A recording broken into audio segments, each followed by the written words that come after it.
Life is about experiences. The good ones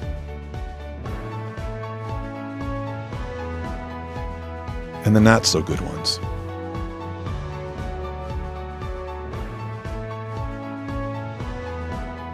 Our experiences are what gives our lives meaning. They become our memories. They make us who we are. So tell me, have you experienced Jesus in your life? The greatest experience of all. All right, this is Dave. Hey, for the show today, we're doing a couple things differently, and the show is called Have You Experienced Jesus? Now, we have a lot of Christians that we're meeting here, and the question I have for you is, Leslie, you're a Christian, right? Yes. And how old are you? I am 26. 26. Great. So you've gone through a lot of different experiences, right? Yeah. A lot of changes in your life, Yes. right? Yep. I'm sure good ones and not so good ones, Yeah. right? Now, how long have you been connected to Christ? Well, my dad's a pastor, actually. Oh, he is? Yes. Okay. So I've always known about God and, grown up in the church, and but I officially made my personal decision to follow God was probably when I was 13. 13? Yeah. All right. So you've had a lot of experience then with Jesus. Yes. So if I asked you the question, how have you experienced Jesus, what would you say?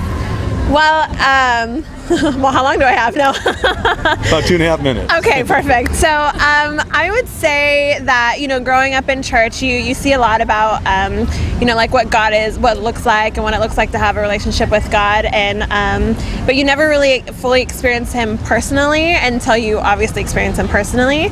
And then there was a part of my life where I went through kind of like a dark stage, I think like any teenager does.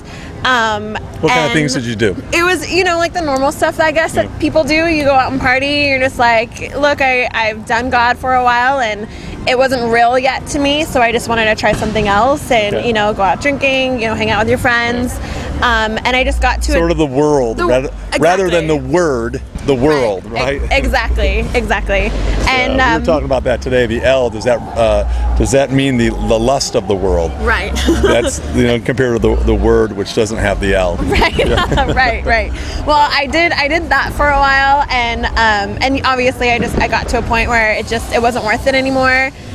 You get to a dark place where nothing was fulfilling, and you go home and it just wasn't what you wanted out of life, and this couldn't be it. And I feel that was when I fully experienced who God was in my life, and the reality of Him and His grace and His love. So what did you do to humble yourself to make that decision to say, I'm done with all that I have been a part of, and really change my life and put my focus in Him? How did you surrender? It was just one night in my room where I was just like, this is it. I don't want this for my life. It wasn't worth it anymore to me. And I can honestly say at that point, I can feel His love, His tangible love and His grace on my life, where I was like, oh my God, you're so real. All this time that we've been talking about you, I feel like I can finally, it was something tangible that I can feel and grasp, and that's when I was like, that's it, this is it, I'm gonna be completely surrendered to you. And that happened at the age of you said 13? Not that actually, no. I dedicated my life at 13 and then ran away when I was about 21 and came back at 22, 23, and that's when I fully experienced the reality of who He was. So what is life now with you? You experience his love, so what does that mean now? Do you go out and do a lot of those things that you did in the past, or are you a new creature in Him, and does your mind and your heart, are they interconnected with Him totally? Yeah, I think like any natural human, you obviously wrestle with your flesh like anyone does, but I think knowing now the reality of Him, there's so much more grace on my life, and knowing that I can lean on Him in my shortcomings, and knowing that I have Him to pull on when I don't feel strong is all that I survive on now. Praise God. Well, thanks so much. Yeah, no Thank problem. you. All right.